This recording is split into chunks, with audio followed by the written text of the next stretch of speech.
Welcome everyone. Hope you all are well. In today's lesson, we are going to learn a confusing but very important topic, gerund versus participle. As we all know, the non-finite verb in the ing form that we get adding ing to the base form of verb can be used either as a gerund or as a participle in sentences. I will term present participle as participle for my convenience in this video, and this non-finite verb traveling will be a representative of all the non-finite verb in the ing form. Now pay heed to what I say. If this word traveling acts as noun in a sentence, it will be a gerund. If this word traveling acts as pure adjective, verb or adverb in a sentence, it will be a participle. And if this word traveling acts as adjective preceding a noun, I repeat, acts as adjective preceding a noun, it can either be a gerund or be a participle. Now let's travel through a passage using this word traveling. In the first sentence, my hobby is traveling the world.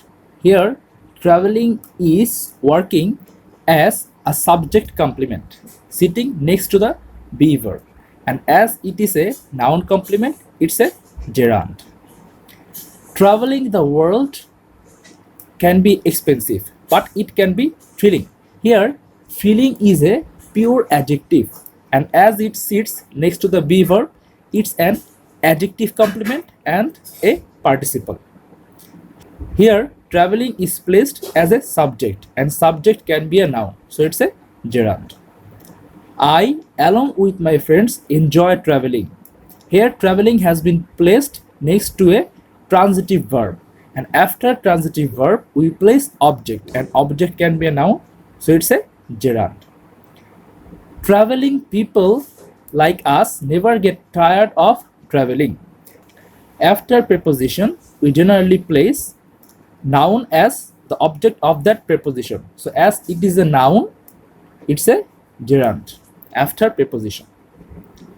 Now notice, this traveling precedes a noun, and I have just told you a moment ago that if this word traveling acts as adjective preceding a noun, it can either be a gerund or be a participle.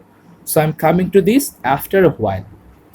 We have been traveling for 3 years. If you find any type of continuous tense, the verb in that continuous tense will be a participle. So here traveling is a participle. And we have had a great time traveling together. We is the subject, have had. The verb, a great time, object. And after object, we generally place an adverb. So here traveling is an adverb. Besides, if you question the verb, how have we had a great time traveling together? Any type of answer questioning with when, how, where, why will be an adverb. We never forget to carry our traveling bags. Here also traveling is acting as an adjective preceding the noun bags. So it can either be a gerund or be a participle. I'm also coming to this after a while. Everyone should give traveling a try. Here traveling is placed next to the transitive verb. So traveling is an object here. The only difference is here traveling was a direct object and here traveling is the indirect object. A try, this is the direct object of the transitive verb give. Now let me show you how to identify gerund and participle when they act as adjective preceding a noun. So first, traveling people. If we break this down, we get people who travel. So who travel? This is an adjective clause, and the reduced form of the adjective clause will be an adjective. Traveling bags. If we break this down, we get bags for traveling. Now notice for is a preposition and traveling is the object of that preposition, and after preposition we place gerund. For and traveling together they make prepositional phrase. The reduced form of the prepositional phrase will be termed as gerund. I hope this makes sense to you. Now for your kind information, gerund can also take direct object, like a transitive verb takes object. Traveling the world. Traveling what? Traveling the world. So here the world is the direct object of traveling. Here also traveling the world can be expensive. Traveling what can be expensive? Traveling the world can be expensive. That means when gerund acts as a noun, it can take direct object like transitive verb. For example, reading is a good habit. Now we can place reading newspaper. Reading what is a good habit? Reading newspaper is a good habit. So newspaper is the direct object of reading. I love playing. So here playing is a gerund sitting next to the transitive verb. I love playing what? I love playing football. So here football is the direct object of playing. He told us to stop playing. So here playing is a gerund of infinitive. He told us to stop playing what? He told us to stop playing carom.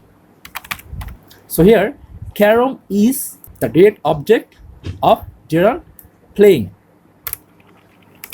What I enjoy is watching TV. This is a present indefinite or present simple tense. Don't confuse it with present continuous tense, as there is an auxiliary verb and we place the ing form of watch, which is watching. Remember one thing, whenever our subject is a noun clause, that is what I enjoy, it's a noun clause, and what is the clause marker. So whenever we place noun clause as our subject, we always write subject complement after be verb. If our subject is noun, pronoun or noun phrase, then it may be a present continuous tense. For example, he is watching TV. Rohim is watching TV. My brother is watching TV. So here, as our subject is a noun clause, this watching is a subject complement. So what I enjoy is watching. Watching what? Watching TV. So TV is the direct object of the gerund watching. Now some of you may question, how can we identify that the subject complement is a gerund or a participle? I'm showing you this from our previous example.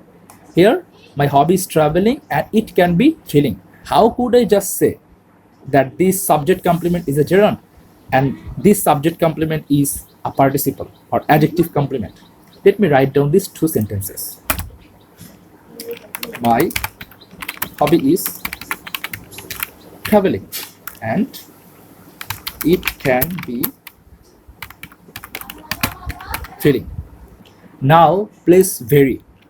Place the adverb very before, just before the subject complement. If the sentence is meaningful, it's a participle, and if the sentence is not meaningful, it's a gerund. Now notice, my hobby is very traveling. The sentence is not meaningful because very is an adverb. It can't modify a noun or noun complement. Here chilling is an adjective, and as very is an adverb, it can definitely modify this adjective. That's why this sentence is meaningful and this is not. That's all for today's lesson. If this video is helpful, please press the like button, and if you have any question, do let me know in the comment section, and don't forget to subscribe my channel.